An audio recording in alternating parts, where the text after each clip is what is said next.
Mr. Prime Minister, your job must be one of the most complicated in the world.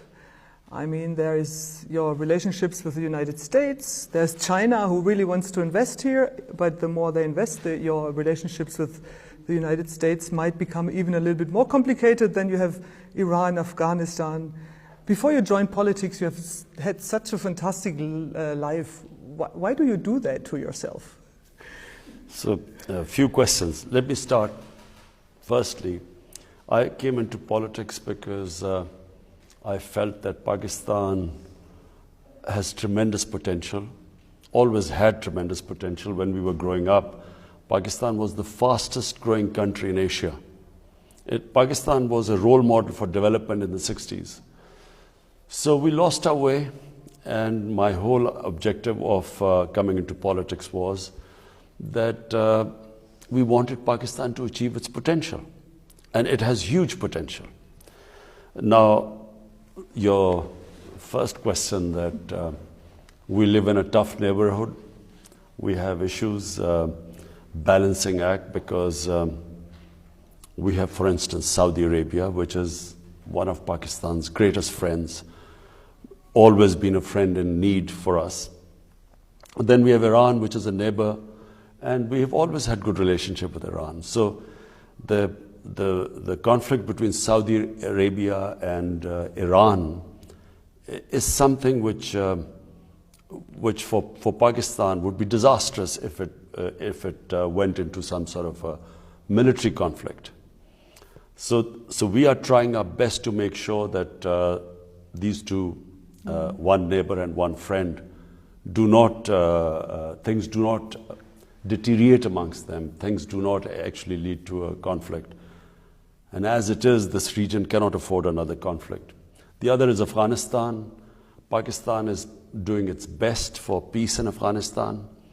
Afghanistan is one country which has suffered in the last 40 years, and just purely on a humanitarian basis, apart from Afghanistan being our neighbor, we pray for this peace still to take place between the Taliban and the Americans and the Afghan government.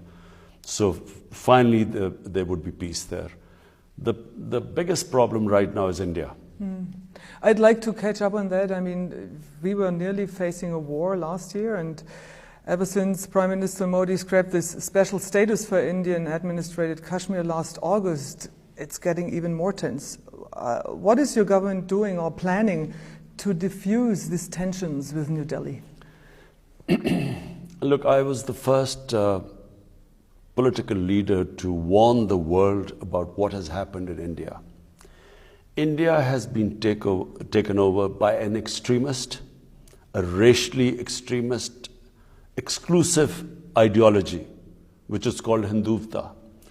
The ideology stems from RSS. RSS was born in 1925. Its inspiration was the Nazi Party in Germany. The founding fathers of RSS believed in the Nazi ideology of racial superiority. And just as the Nazi ideology was built on hatred for another minority, similarly the RSS ideology is based on hatred for Muslims and other minorities, Christians as well. So therefore I warn the world that it is a tragedy for India, and I think for its neighbors, that India has been taken over by this RSS ideology, which, by the way, 3 times was banned in India as a terrorist organization. RSS assassinated the great Mahatma Gandhi. So a nuclear-armed country of 1.3 billion people is in the hands of extremists. And so not only are people of India going to suffer, and they are already suffering, there are riots in India and there are demonstrations, but Kashmir, to be specific, 8 million Kashmiris now for over 5 months are in a state of siege. And it's because of the RS ideology, which believes that only India belongs to Hindus, other minorities are inferior. What does it mean for you? I mean, how can you handle that conflict? Do you try to talk to Modi? What are you doing? Well, when I first became the Prime Minister, I made every effort to talk to the Indian government, Prime Minister Narendra Modi. My first speech, I said, you come one step towards us, we'll come two towards you, that we can resolve all our differences through dialogue. But it soon transpired that there was a reason why India was not responding. And the reason was the RSS ideology. And this then soon became evident last year when on 5th August, they unilaterally annexed Kashmir. Kashmir is a disputed territory between Pakistan and India. In the several United Nations resolutions from 70 years ago, not only call it a disputed territory, but the people of Kashmir were given the right by the international community, by the United Nations, that they, through a plebiscite, they should decide their own destiny. But Prime Minister Khan, there are many Pakistani people who also say that the human rights situation in the Pakistani part of Kashmir is also not perfect. How do you answer to that? Well, this is very easy. Why do we invite anyone anywhere in the world can come and see the Pakistan side of Kashmir? And then they go and see the Indian side of Kashmir. Let them decide what is the difference. Yeah, but still, like, protests against the Azad Kashmir administrations aren't allowed in Kashmir. So that's not really freedom of expression either, isn't it? Azad Kashmir has free and fair elections. They select their own government. They run their own affairs. Like in any government, they will have problems. But as I repeat again, why don't we invite all observers from anywhere in the world? They can go to the Pakistan side of Kashmir, and then they go to the Indian side of Kashmir. They will not be allowed to go to the Indian side of Kashmir. Everything is sealed. All the top leadership is in jails in India. Thousands of teenagers have been picked up from their homes and taken away. There's no internet facility there. There's a total clampdown. You cannot compare what is happening in India to what is in Azad Kashmir. But let me stress that one more time. I mean, you'd really take strong stands for the freedom of the Kashmir people, obviously, on both sides. And you do that also in front of the United Nations. Don't you think your voice would be even heard more and better if, like, for example, protests in Kashmir and the Pakistani side would be also allowed? Why not? Let me say, the best thing is let the people of Kashmir decide. The people of Pakistan Kashmir and the Indian Kashmir. Let them decide what they want to do. Pakistan is all ready to give them the right of, through a referendum or a plebiscite, let them decide whether they want to remain with Pakistan or whether they want to be independent. We're all for it. You're just coming back from Kashmir. I mean, there was a horrible avalanche. More than 90 people, as we know by now, got killed. What is the situation there right now? It's climate change. That's all I can say. Very strange thing this has happened. This sort of weather in Kashmir was unexpected, and in that particular area where most of the people went into these two houses thinking that they were safe, and the avalanche, when it came, it just took those two houses. So that's where the tragedy was. But unfortunately, this is climate change now. Do you consider like some cross-border aid with India in this specific field to help people the most and the best? There was already cooperation because on the borderline, the Pakistan side, the army was already cooperating with the Indian side because I think there were some losses on the other side too. But that's a good sign. So it's possible in really a tricky situation that both sides work together. Of course, in any humanitarian issues, we would work together. But the issue right now in the Indian side of Kashmir is not just a issue of humanitarian. It's a huge humanitarian crisis. Over 100,000 people of Kashmir, the Indian side Kashmir, have been killed in the last 30 years. And not just that, I mean the clampdown since 5th August. Now this is the whole world should realize. For 5 months, the people of Kashmir have been put under siege. The schools are closed. They can't lead a normal life. Communications are cut off. As I said, their senior leadership is all in jail. So therefore, I really hope that the world would take notice of this. Pakistan cannot have normal relationship if this disputed territory, dispute between Pakistan and India, recognized by the United Nations, if they have unilaterally annexed that area, how can Pakistan start talking to them right now? Do you think the world is paying too little attention? I'm afraid, and sadly, yes. Consider the sort of just the media coverage of Hong Kong, demonstrations. I mean, Hong Kong, 2 or 3 people, I don't think more than that have died. In Kashmir, the tragedy of Kashmir, what is happening, and you can't compare the two. And why yet is that? Why is that? Why do you think the world is paying so much more attention to the Hong Kong protests regarding the situation in Kashmir? Well, I think that the Western countries, unfortunately, number one is the primary consideration are the markets. It's commercial interest. India is a big market. So that's one reason why we see a very lukewarm response to what is going on and what is happening to 8 million people, let alone what is happening inside India to the minorities, what this RSS-driven ideology is doing with this Citizen Registration Act and this Citizenship Act, which is blatantly against the minorities, specifically 200 million Muslims. I mean, this is unheard of what they're doing right now in India. But specifically on Kashmir, the silence of the world is number one because of commercial interests, India being a big market, and number two, I think, in the strategic Western mind, India is supposed to be a counterbalance to China.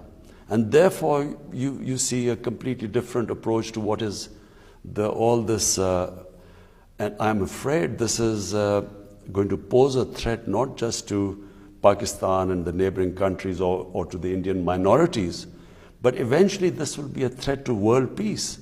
Because remember, if this goes wrong, in other words, this rhetoric of the Indian army chief saying that they put claim on Pakistan's side of Kashmir too, and is saying something like if there was a parliament resolution, then the Indian army was ready to move to the Pakistan side of Kashmir. Then what would happen? The unthinkable would happen. 2 nuclear-armed countries would come face to face. And that's why even in the United Nations, I went there to the General Assembly and I appealed to the UN that you must intervene right now before things get out of hand. Mr. Khan, what could Europe and what could Germany specifically do in that regard? I think Germany has a huge role. Germany is the strongest country in Europe, and therefore the European Union. Germany can play a part in the EU, which is a big, apart from the US, EU is the other big bloc which the world looks for upholding human rights. So we hope that Germany plays its part. I spoke to Chancellor Merkel and I tried to explain to her everything about what is happening in India. And actually she did make a statement when she was in India saying that you cannot have this go on for unlimited period of time where 8 million people are put under siege by 900,000 Indian troops. So she did speak about it, but I think, and I hope that Germany will speak out against what is happening. Mr. Prime Minister, you talked about minorities. Your government's Qatar-Pohl corridor is along Indian Sikhs to visit a really important place of pilgrimage here in Pakistan, and you got a lot of applause for that. Do you think it can help to improve the relationship with India? You see, I have not understood that what was the mindset I mean, no logical mind would not go towards solving, and I'm talking about Indian leadership and Pakistani leadership. Any logical mind would want to have peace and solve our issues through dialogue. It's logical because, you know, when you trade, we know in European Union that once trade starts between two countries, then the standard of living goes up in both the countries. Even if you suffer for an imbalance for a short time, but eventually everyone benefits from trade. So this is what I had in mind when I spoke to the Indian Prime Minister when I first won the elections. And the whole idea was that, you know, to alleviate poverty in the subcontinent, the best thing would be for India and Pakistan to start trade. Are you planning something for the Hindu community as well, so that they, for example, would be allowed to have a visa-free travel to India to visit their places there? At the moment, it's just a corridor. Kartarpur is just a corridor, because it's one of the most sacred. In fact, it is the most sacred place for the Sikh community, and it was only 4 kilometers from the border. So we thought that, you know, why should the Sikh community not be able to visit it from India or anywhere else in the world? And that would mean that the Hindu community also, it would be easier for them to go to India as well in a bigger thinking, in a bigger picture. Do you working on that? Yes, we would like that. But at the moment, we have this tension going on. You know, there's bombing on the line of control right now in Kashmir. So we have this tense, and as I said, the Indian Army chief just gave a threat in Pakistan that they could annex Pakistan side of Kashmir too. So we have a temporary problem, but in the long run, and I hope a sane government comes to India which is not driven by this mad racist ideology. What would be best for the subcontinent is if we can live in harmony with each other and trade with each other. And of course, there's only one difference, and that is Kashmir. And if that could be resolved according to what the United Nations Security Resolution was 70 years ago. Talking about the subcontinent, it's such a beautiful part of the world. I mean, especially Pakistan as well. Wouldn't it be great if you could kind of let tourism blossom and get more people here to visit these beautiful sites? We are opening up Pakistan for tourism. We have, for 70 countries, we have decided to give them visa on the airport. So it's a big change in Pakistan. We are really opening up our country for tourism. Pakistan is actually one of the most undiscovered tourism paradise of the world. Our northern areas, if people like mountain tourism, I think there is the most unique place in the world as far as mountain tourism go are the northern areas. So what else are you going to do to improve tourism or to grow it's also an economical branch, right? I mean, well, for a start, our security situation has now improved. Pakistan has, been the safest since 2004. You know, really problems in Pakistan started after 2004 when we joined the war on terrorism, and so Pakistan came in the eye of the storm, and we lost a lot of people. 70,000 Pakistanis died in this war. But now this is the safest year after 2004, so we are heading now towards security in this country, and that's why, as it is, tourism doubled in Pakistan last year. So as it is, because of the secure environment, we are having a lot of tourists now. Mr. Prime Minister, when we talk about security issues, we have to talk about Afghanistan. What is the current status of the Afghan peace talks? As far as I know, they were heading towards a ceasefire, and we hope that this happens, because I repeat again, Afghanistan is a great tragedy. For 40 years, people of Afghanistan have suffered through conflict, and so what we are hoping is now the Taliban-American talks succeed, and with the new government in power of Afghan government, again, of course, President Ghani being re-elected, we hope that now there's some sort of a peace agreement which is apart from the people of Afghanistan, the next country that is desperate for that peace agreement is Pakistan, because it opens up opportunities for trading right up in Central Asia. It becomes an economic corridor for us, trading between, if the more peace returns to Afghanistan, the more people in especially in our the adjoining province to Afghanistan will benefit. So as I said, we are praying that this works out, this peace deal now. You really were quite a bit of a help for the United States. How close is your connection to the Taliban right now? Well, Pakistan has played its part in the peace talks. We've encouraged the peace talks. And secondly, also we have, there was a hostage situation. So Pakistan played its part in getting there were 3 Western hostages, which were released. So we are doing our best, and whatever influence, because remember there are 2.7 million Afghan refugees in Pakistan. So whatever part we can play because of still the refugees, and whatever linkages Pakistan has with the Taliban, because remember Pakistan was the government that had recognized the Taliban government, which was there till 2001. So we will do our best. Is India's increasing influence in Afghanistan a threat for you? What do you make of that? Well, any country, Afghanistan is an independent country and it can have a relationship with anyone. Our problem was really when Pakistan, our security forces felt that India was instigating attacks into Pakistan through Afghanistan.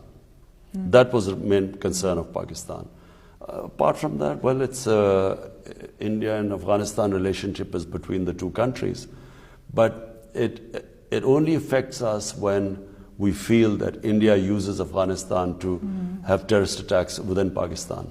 Mr. Prime Minister, you were quite critical about the reception of the world regarding Kashmir and India. When it comes to China and the Uyghurs, you are not really very critical about this issue. Why is that? I mean, you really kind of like to stress the fact that you see yourself as a bridge builder in the Muslim world. Why are you not more outspoken about the situation of the Uyghurs in China? Well, 2 reasons really. Number one, you cannot even, the scale of what is happening next door in India, you cannot compare that to what is supposed to be happening to the Uyghur community in China. I mean, just look at the scale. 8 million people in Kashmir are in an open prison for 5 months. So hence, I speak about that. Number 2, 200 million Muslims right now in India. With the Citizen Act, what we fear is disenfranchisement of these people. Remember that in 1935, when the Nazis started the pogrom against the Jews, first they had the Registration Act. Similarly, in Myanmar, they first started a Registration Act of Muslims and then started the ethnic cleansing of the Rohingya Muslims. So this is the first step, and hence that is my number one. I mean, it is the scale of the problem is so huge. That's why I talk about it. But there's a second reason too. China has been a great friend to Pakistan. China has helped us in our most difficult time again because of the crisis we inherited, the economic crisis. So the way we deal with China is that when we talk about things, we talk about privately. We do not talk about things with China in public right now because they're very sensitive. That's how they deal with issues. Very last question. You knew Lady Diana very well. What do you make of the current situation in Great Britain with the royals? What would she have said to what her youngest son is doing right now? Do you know what? I have so many issues right now dealing in Pakistan. It doesn't seem to be that huge an issue. If someone, I mean, it's their life really. It's how they want to lead. Why should people interfere in it? Would she have understood it? I guess so. I can't say. I mean, frankly, I haven't really gone that deeply into a situation. I think a young couple want to, as far as I know, want to lead their own life. Well, it's up to them. Thank you very much.